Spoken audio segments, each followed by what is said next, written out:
we believe that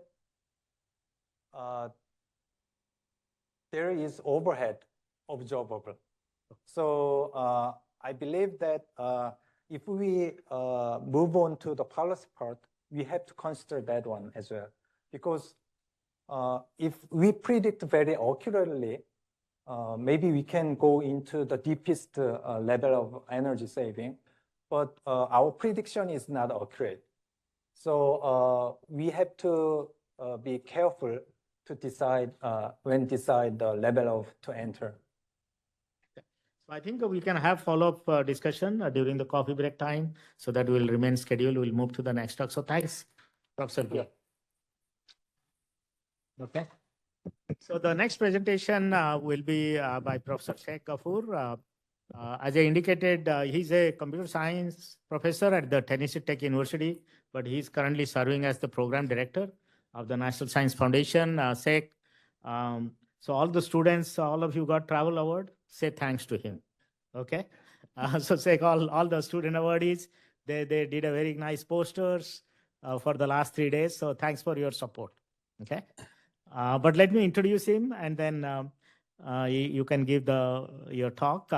So currently, Professor Ghafoor is the program director, as I said.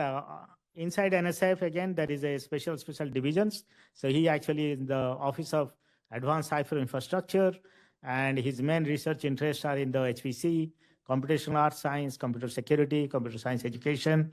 He has published, secured external grants, and graduated many PhD master students.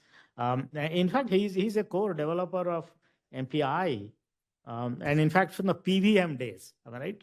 Sheikh, you were involved in the PVM. I don't know how many of you know Parallel Virtual Machine, which was a precursor to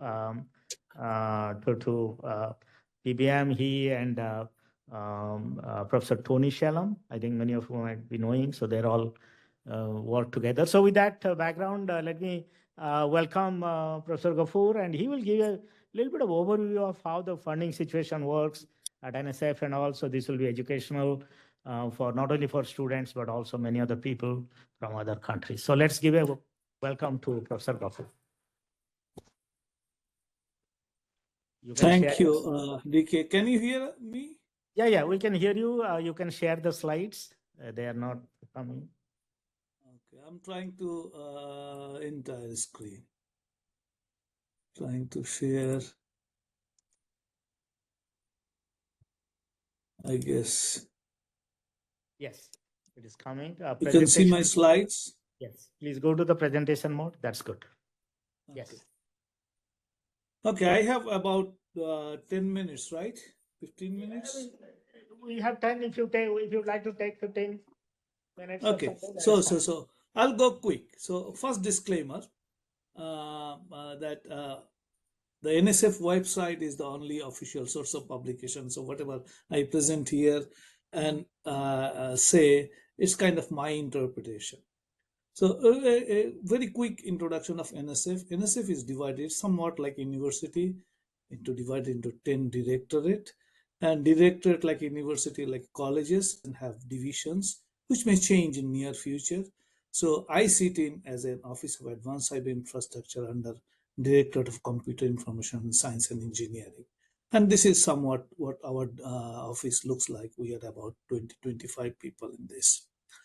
So NSF, if you think about from the computing side, we are facing some disruption in computing, right? The data is growing bigger and bigger.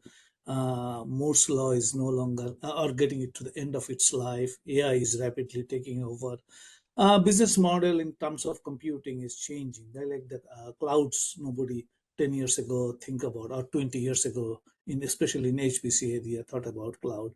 Now cloud, spot computing, and all of those things are coming out. So we look at these challenges and then try to see that what are our strategic priorities, and we try to invest into data and software, in training, workforce, and advanced cyber infrastructure.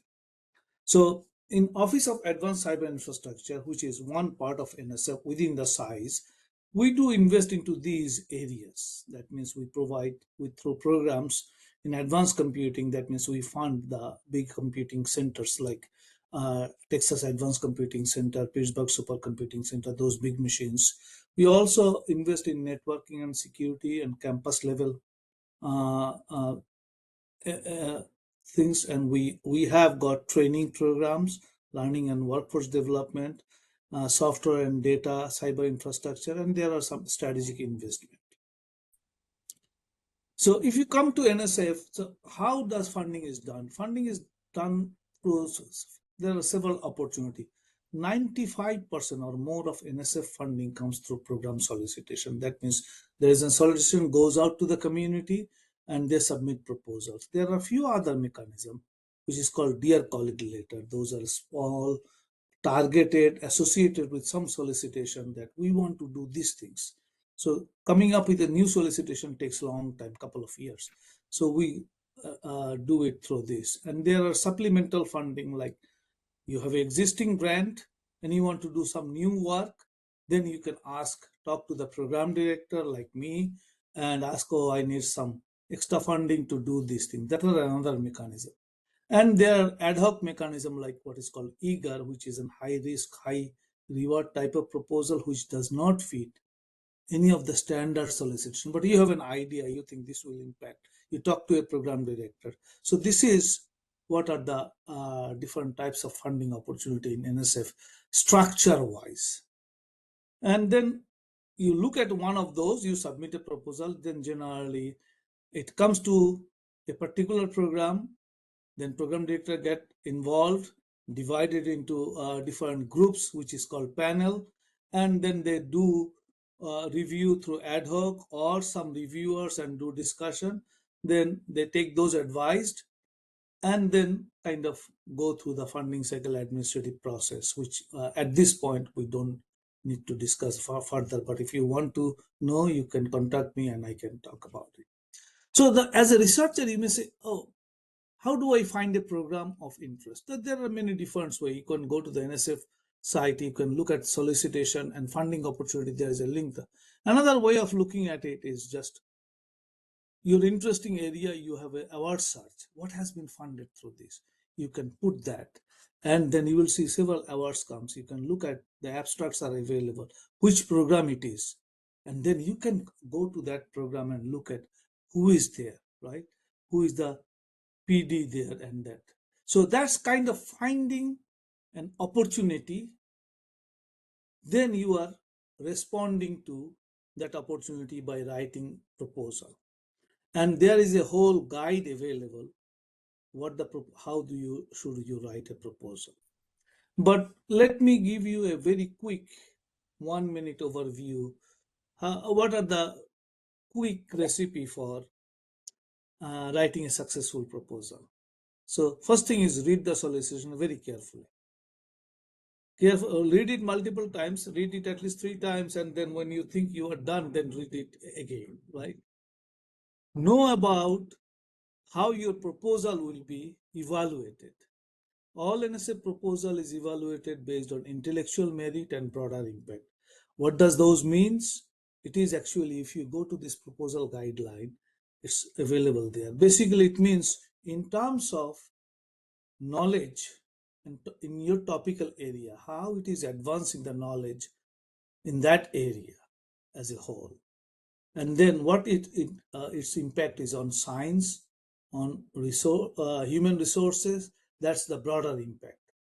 In addition to this criteria, a specific proposal or solicitation may have additional specific criteria. So before you start writing, you should know all other criteria. That means whenever you write something, it will be judged, evaluated based on these. We give reviewers this criteria, a template. They will be evaluating the proposal based on this.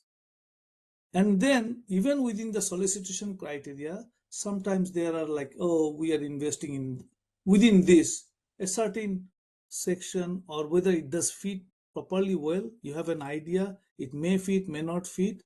Talk to a program director. In fact, I say, never submit a proposal without talking to a program director.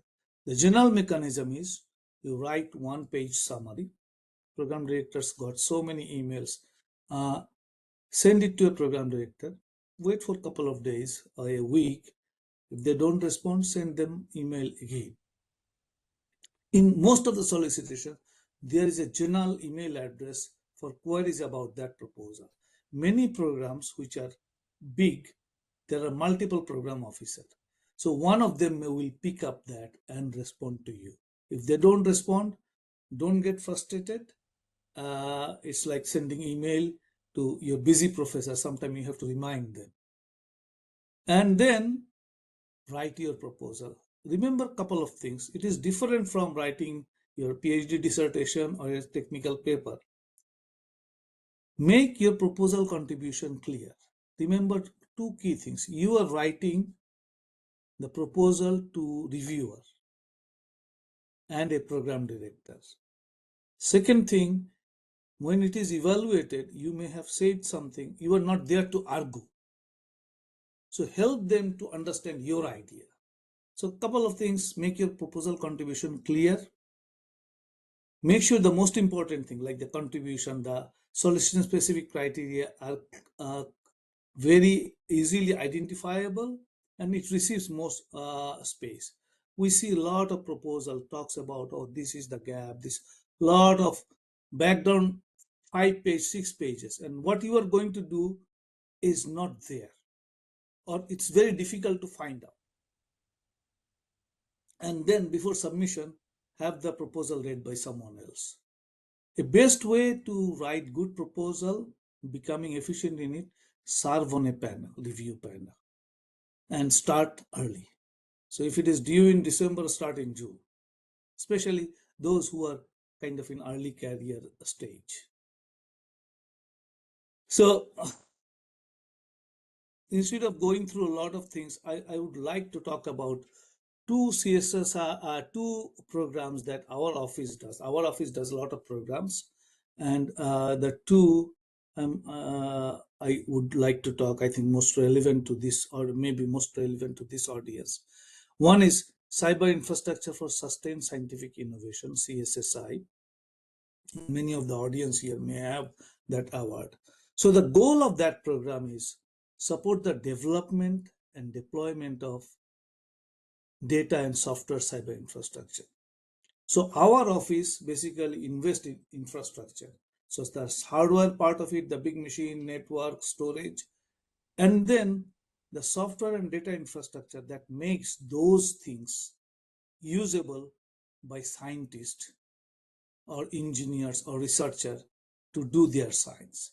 So CSSI is specifically about those type of software. For example, MPI, that you are here, and MVA pitch is, but we have funded into that, so that scientists can use to do their science, right? And we have got at present and the 3 classes of award. One is Element, it's up to 3 years, up to 600K. And then Framework, it's up to 5 million, 600K to 5 million between 3 to 5 years. And Transition to Sustainability. So the difference between Element and Framework is, Element is that you have done the research, it's already done.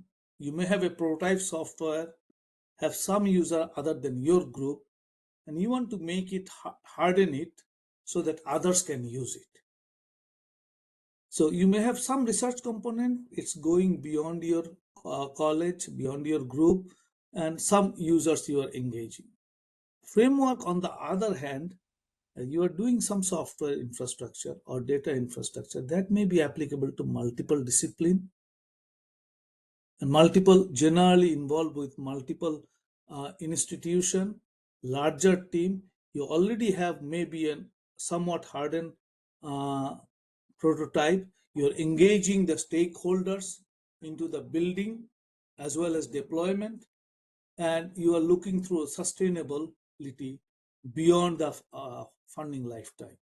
And transition to sustainability is, you already, it's mature, there are users, and now you want to come up with a sustainability model and plan. It's not to keep the light on for another year or so. It's rather this effort is how do you take it to open source or a subscription model and develop those while the product is being matured. And before you start the CSSI proposal, ask yourself a couple of questions. Is there a demonstrated need in some research community? So you may want to develop a nice software. It may be very useful, but is it for a research community and is there a need? So if you develop a software for firefighters, that may be very good, but it's not for CSSI program. CSSI program is looking at that some group of researcher doing some science cannot do it effectively. They have a pain point, and your software is going to fulfill that. If it is only for your research group, your institution, it's not you have a clearly identified community. And then how are you going to engage those community in terms of development, deployment, and build a sustainable community? So that's what a CSSI proposal is looking at. And let me come on the other side. We have another, we have another program called cyber training, which is CSSI is developing the software, which enables those hardware to do sciences. Now we need to train people, right, who can take advantage of those cyber infrastructure. So the goal of this program is to do training or develop training material. And it has got a 3 different class, and generally the goal of this is, in terms of workforce development, you have to address the use of these CI resources. That means that CSSI has developed software. There are other software, or say HPC stack, or some domain-specific libraries. So these are the resources. You want to broaden the use of those. That means you want to train users, which are the research workforce, to adapt those. And who are those users? We define 3 different classes of users. What we call CI user, that means those who use those cyber infrastructure, that means domain scientists, those could be students, postdocs. So to train those on some software, some CI resources, or you are developing some curriculum related that goes into a discipline, right? It could be, say, AI related things for mechanical engineer, and incorporating into undergraduate or graduate curriculum and doing some training. So that's the skill training. You have to address one or both of these goals. And most of the effort in terms of time and money will go to train some of those users. It could be CI user, or another type of user is CI contributor. For example, you are doing some sort of training, some sort of curriculum change for, say, graduate students in a particular computer science programs. They are in future will develop cyber infrastructure, because they will develop MPI like library in future. So you are training them in some technology. Another is CI professionals, like research software engineers, system administrator. They maintain the CIs and they help the researcher. If you are doing some kind of training for those, they are also, but the training has to be either into the adoption of tool. Sorry, my mouse is not working properly. It's jumping from. And this type of proposal always should have a recruitment and evaluation plan. And then what is the collective impact it will have? You have to have a strategy on that. And fostering suitable community around those cyber training activities that you are doing, a continuous workshop or things of that sort that will get a community together. For example, this Mark 24 is an conference is a example of fostering suitable community, right? So you have three types of proposal here, 300K over 2 years. So generally these are like exploratory, you are developing something, also doing some training. And then another class is implementation. We have a small and a larger grant. In those, training is the main activity. Any kind of development and other things is minimal.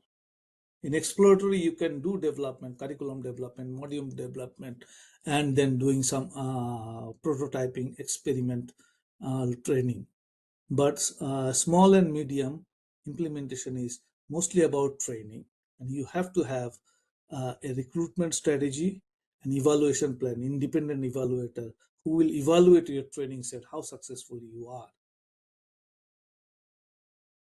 Any questions so far? I have got a few other slides. I thought that I will just give you a brief idea. My plan is to talk about 10 minutes and open it up for question for maybe 1 or 2 minutes. How much I am doing in terms of time? Yeah. I think this is very good. High level overview. Any questions from audience? Yes, Amit, please proceed. Thanks for the great options you mentioned to us.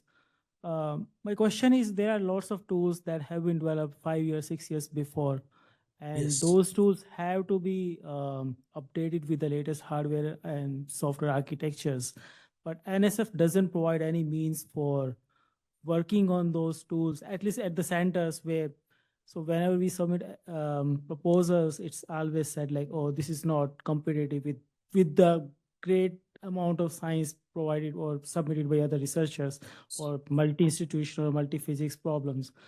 But those tools have to be sustained through NSF. So there is an opportunity in CSSI, but one thing, the base thing is, when you are saying you need to update it, the first question you should ask, if you don't update it, who is suffering? User will So suffer, right? in cases you have got a tool, say there is a group, right? You are doing it, now you want to update it, or the group needs to be supported, and then we are looking for funding. And if you don't update it, is there any science suffering? So we support thousands of users, and if they suffer, it means like we feel pretty bad for that. No, then it's good. Then you have to prove that this, without this update, say for example, you had an MPI version, right, and it didn't support GPU communication and all of those things on multi-thread, and it's not, then there is a penalty the researchers are paying to do their science, right? If you can show those, then we have funded things like that. Now there may be a proposal that didn't get funded, but then you look at that, have I convincingly established that there is a need in certain community? And if you say that, that's not, you have to bring that community, right? You establish that, demonstrate that through some publications, you have got engagement through support letter. Not only support letter, I know support letter getting is the mechanism. I know DK, I asked DK, can you send me a support letter? And DK even doesn't know what I'm doing and send me a support letter, right? You show that the stakeholders are engaged and there is a pain point. You show by figure experiment that if this is the current performance, if I don't update this is not working. That's what a pain point is, and my tool or this modification or expansion, new feature will do that. But you also have to show what science it will enable. CSSI is not an innovation in terms of developing the tool. It is innovation in terms of what science it will enable, right? You are doing for physics or astronomy, right? If they can do it faster, this is what the scientific innovation would be. That's why you generally involve some of the domain. It can be computer science area too. Well, all the tools doesn't means the performance for the applications, but they also means the productivity for developers who develop those codes and use our tools to identify the issues, and they use our tools to run more use case much faster or easier. So I don't think like So it's might just be, performance. So but we No, do no. fund those. Yeah. So Sheikh, just to, might be this needs more discussion. The question is coming from Amit Ruhela. He works at TAC with Dan and all. So might be he's coming from the tax perspective. So Amit, please feel free to reach out to Sheikh, and then Yeah, you can I have can some. show you example that we have Yeah. funded those, but if there's a if you cannot establish a pain point, it's difficult to get funding in CSSI. Okay. I Um, understand your point. Okay. Yeah. And Sheikh, I think on the WebEx, Yifeng Kui posted a comment, and I would like to also second it. I think NSF and CSSI have supported quite a lot for the MWAPIC community over the years, so we appreciate that. On the chat, you can see Yifeng Kui. Thank you for. I'm not monitoring the chat, but thank you for that. I will send you the slide. There are two other things I just want to take 30 seconds to talk about. I talked about two funding opportunity, but OSC also have two other initiatives. Many of you know that Access, which is actually like the, if you want to use the tag, you don't have to have funding. So we provide it's no cost access to infrastructure like GPUs, CPUs, and HPC resources. And another one is NEAR. So if you're a researcher, you need some allocation, you need to do some experiment, run your model.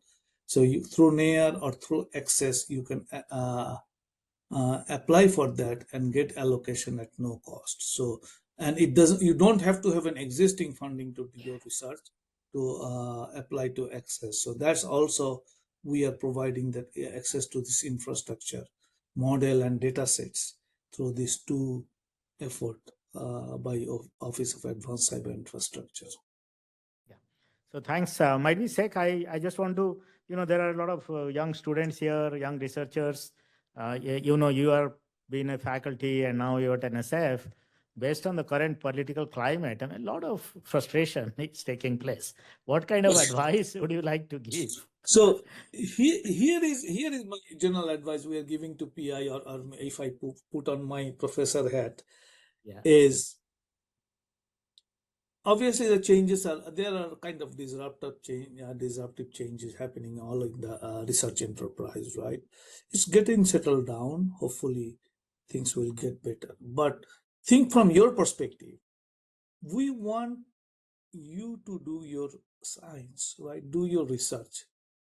You cannot give up. So you like to do something. There are hard times. We have hard times in other. So instead of pivoting, do something else. Do something that you are passionate about. And don't worry about things that you cannot control. There are a few things is beyond our control at NSF. And as a researcher is beyond your control. So what do you do? If you are a young assistant professor, what do you do? Oh, there is now quantum is priority, or this AI is priority, and you jump to that. No, you do, everything is important. You do the things that you are good at, right? You have been trained, you have done your PhD in certain area, right? Because you had interest and you had the opportunity, you are learning. You may think of opportunity, how you can combine it with these new priorities